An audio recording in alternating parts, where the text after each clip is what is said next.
Depression has been floating around lately. People in my personal life who have been talking about depression, influencers that I follow have been saying that they are falling into depression or they're dealing with depression. And it is completely understandable and expected for people who actually care about people, people who actually care about treating humans like humans, feeding the hungry, making sure that sick people have health care, taking care of our veterans, making sure that the people who fought for voting rights and equal rights in this country get those rights that they fought for. It is difficult for a decent human being to live in this environment and not feel some type of depression. And depression, just like anything else, really is a spectrum. There are different spectrums of depression, different types of depression, and people deal with depression very differently. Some people sleep more, some people eat less, some people clean all the time, angry one minute, happy the next minute. Some people go out more, some people go out less. But in everyone, there is an innate sense of helplessness, a sense of watching the world around you fall apart and there is nothing that you can do. You have an urge and a sense to fight, to push back, to make loud noises about it, but it doesn't seem as if anything that you are doing is helping. To watch things get worse and worse as you are fighting to stop it can drive anyone to a state of depression. You get all worked up and the adrenaline is there and you want to fight and you want to combat everything that is happening, but then when the adrenaline runs out, you're just left with this sense of emptiness inside, this sense of helplessness, this sense of all is lost and there is no way that you will be able to come back from here. Trust me, I get it. But as we continue to fight the things that are going on, it is very important to fight the things that are also going on in your own head. For many of us, we are fighting on two fronts. We are fighting the evil that we see and the things that are going on right in front of us, but we are also fighting those inner voices that you can't see, those inner voices that are distinctly our own. The inner voice that tells you that there is nothing else that you can do, that you should hang it up, that you've already lost, that this is your new normal. And it's exhausting.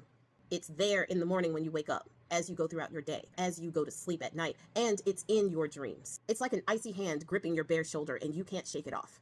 Each moment of happiness ends with a jolt to your gut when you were reminded of the world falling apart around you. Every story has an all is lost moment. I'm actually a creative writing major, majoring in fiction, and that is one of the things that we learned in creative writing was that in plot development, the all is lost moment is usually the moment that happens right before the solution to the story is met. And in looking at life through that lens, as I've gone throughout my life, I have always looked for those all is lost moments.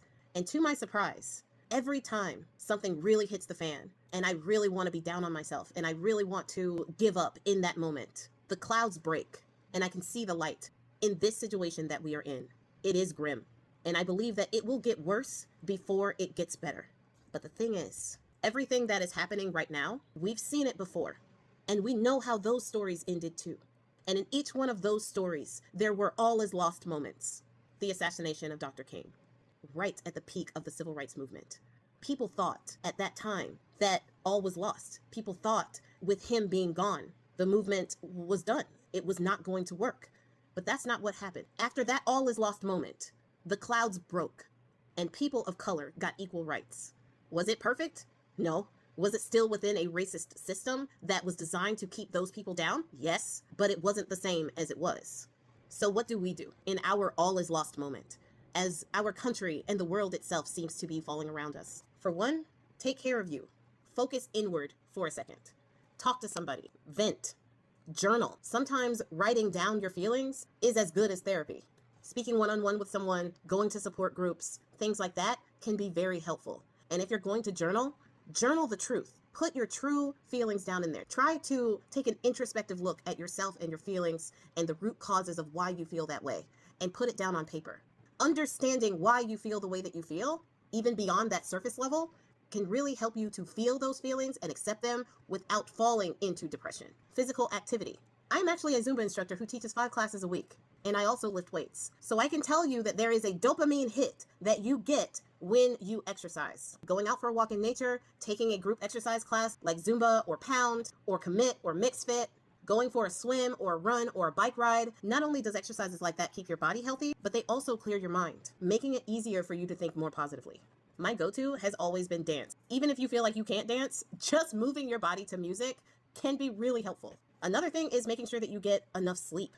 A lot of times during times like these, we can't sleep very well. Sleep is the first casualty when it comes to a stressful environment like this. And the lack of sleep only perpetuates depression. A lot of people take this for granted, but eating well and making healthy eating choices can also help you fight depression. Sometimes the first thing we want to do is eat a bunch of junk food when we are depressed. Comfort foods. But sometimes that junk food will bog down the body, making you actually feel a lot heavier, which perpetuates the heaviness that you are already feeling from being depressed. So things like raw fruits and vegetables, lean meats, high proteins, whole grains, things like that are really going to help to make your body feel a little bit more light and to make you yourself feel better. And when you feel better, sometimes that can have an effect on your outlook. And don't forget about meditation, yoga, music, things like that that can really kind of take you out of your current situation and give you that sense of peace. Take that time out to listen to your favorite song. Cry if you need to cry. Having a good cry is actually really good to release a lot of that tension that we are feeling. Doing something like yoga, moving slowly and deliberately, and looking inward as you have those meditations, as you do your breathing exercises and open up those chakras. And don't forget about your supportive network. If you belong to any community groups, lean on that group. Get into a hobby. Get back into a hobby that you may have lost, or start a new hobby. Sometimes starting something completely new can give you a new sense of purpose. It can give you a new sense of being excited about something. For me, I have multiple hobbies. There are a few things that I hold dear that I've given up in the recent months and years because I felt as if they weren't as important as the things that are going on right now. One of them is writing. As a creative writing major, I have written quite a few novels and a few manuscripts that I really want to publish in the young adult fantasy and middle grade space. I was literally in the middle of writing a book when the election happened, and my drive for finishing that book or preparing my other manuscripts for publication just went out the window in November of 2024. As for me, I need to make time for that and get back to my books. I want to put my books out in the world. Just finding the drive to do that has been very difficult. So I completely understand people who have given up their hobbies or who don't want to start a new one. Crocheting is another hobby of mine that I haven't done in quite a while because I just haven't made time for it. But making time for yourself, myself included, is probably one of the most important things that you can do to stay in this fight for the long haul. They are throwing so many things in so many different directions simultaneously that it is done specifically to make us burn out, to make us fall into a depression, to make us think that all is lost, to make us think that nothing that we do is going to help. I cannot tell you how many people were in my comments on all of my No Kings posts saying that what people were doing in the street and what people were doing online, sharing those posts, was completely futile. People asking what the goal was, as if they don't know. Or people saying that it didn't matter even if it was one of the largest protests in American history. They want us fatigued. Everything they are doing is by design.